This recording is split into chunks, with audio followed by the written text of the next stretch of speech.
Operation Tulong USA.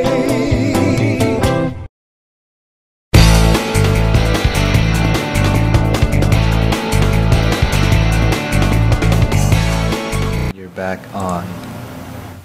Ang my birthday for today, September 3, ay pupuntahan natin ang kanyang Facebook.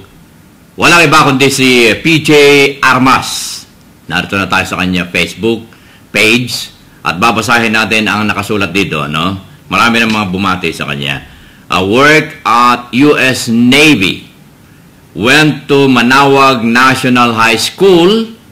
Married to Honey Malapit from Manaoag, Pangasinan. Marami itong mga nababati natin from the north, sa Philippines, Northern Philippines, what I mean. At pinabot natin happy birthday kay PJ Armas. Hindi lang mula sa inyong lingkod, kundi mula sa inyong mga kamason. Dahil kung hindi na nagkakamali, ito yung miyembro ng mason.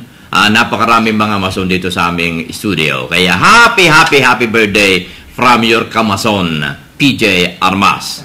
Mga Kapilipino, narito ang kanyang Facebook at marami na ang mga bumati sa kanya rito dahil marami siyang mga tagahanga.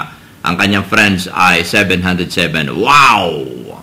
Bueno, sa ating pagpapatuloy sa mga iba pang mga babatiin nating my birthday for today, nais ko muna ipakilala ang ating himpilan. Operation Tulong USA.